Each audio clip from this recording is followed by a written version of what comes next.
So you're out on your own. Your first big deal, I think you triple investors' money in 18 months. Later on, you acquire Westin, which I read an article where somebody said that was the best deal at the time in the history of U.S. real estate.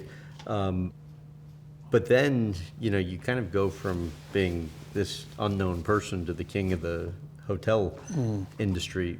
Following that, what made it the most difficult year of your life? We were small in the beginning. We were buying hotels using the private company, Starwood Capital, as the acquisition arm for the benefit of Starwood Hotels, the public company.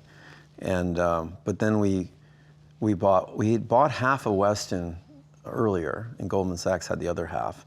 And then I wanted to buy Westin, and I had the currency, the stock price to do it. But I couldn't participate in negotiations, because I was on both sides. I owned half of Westin privately, and I was the CEO of the public company. So the board was negotiating with Goldman, and I was telling the board to pay less. I'm arguing against the pricing, that they were paying too much.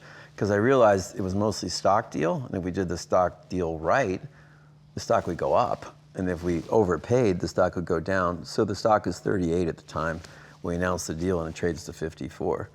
And then, Hilton attacks ITT, the largest conglomerate in the world.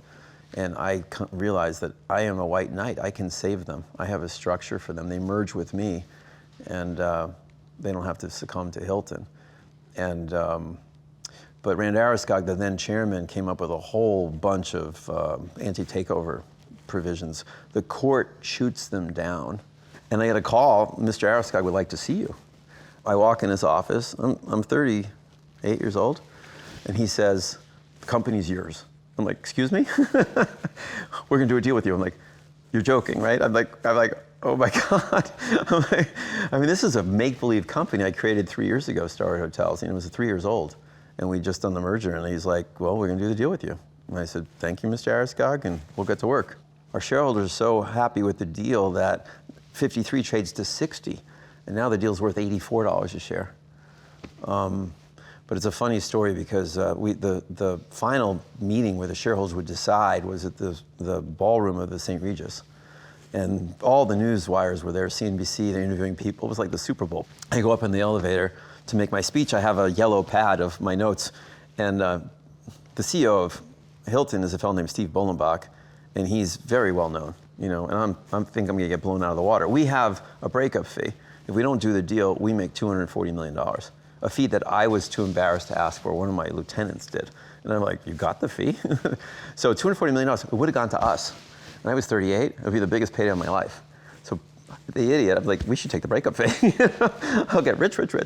And, but I go upstairs and I read why they should do the deal with us. And Bolenbach, who I expected to go up, stops at $80. And even though our deal is mostly stock, the shareholders vote for our deal, and we get the company. And now I've got a problem, because now I have 3 CEOs. I have the CEO of Starwood Hotels, CEO of Westin Hotels, and CEO of Sheraton and ITT.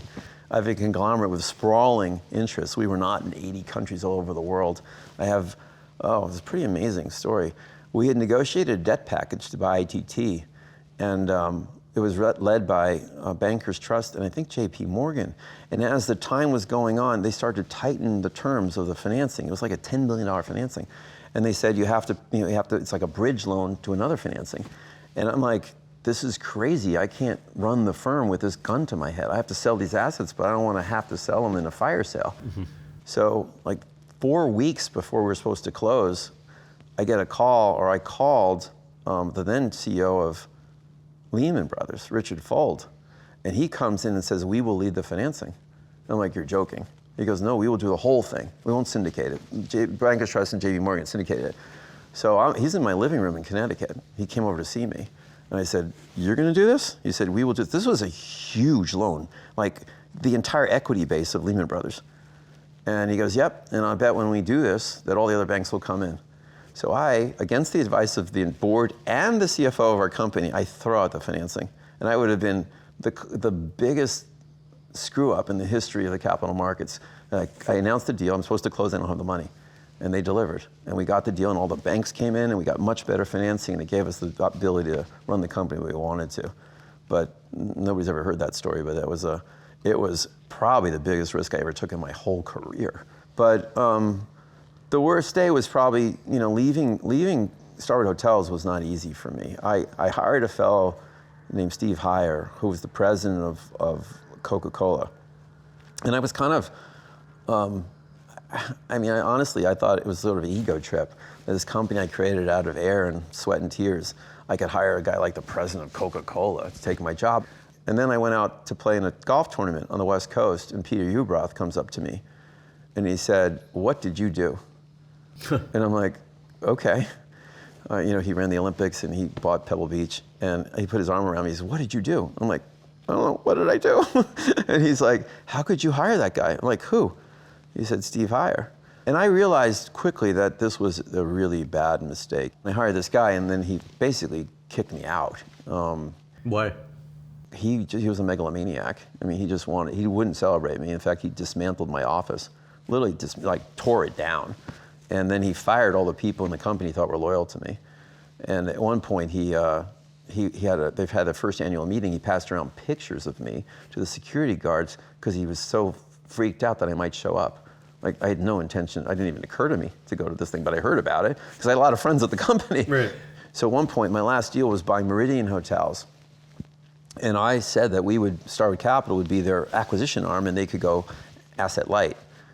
They bought the management company, we'd buy the assets. And he arranged for some law firm to say there was a conflict, and there was no conflict because it was all cleared. And so he sort of drove a wedge, and I didn't want to fight. And the board said, "Why don't you stay, and we'll get rid of him." He was pathological. And I said, "I don't want to stay." I was having no fun. So leaving that post wasn't easy. It was time. I thought Elmer Fudd could run the company, but they fired him a couple years later. How did leaving impact you personally? I was hurt, but... How so? No, it was your baby. It's like, and then as he serially did stupid things, I was watching my baby, emasculate himself. So, I cared about my legacy, but I'm proud of what I did there. The press has said that I was fired from Starwood Hotels. I walked away from Starwood Hotels. I quit. And there's 30 reasons why I quit, but I quit. But that narrative bothers you? Yeah, I'm a sensitive guy. Some of the articles they write about you, especially as I became more successful, they just hurt, because especially when you're philanthropic and doing the right things, and the press writes really bad, misguided stories about you. And one time the Wall Street Journal said I had 4 children. I have 3 children. So that was the Wall Street Journal. It's amazing when you read stuff that is just blatantly wrong. And most people assume it's right because they read it.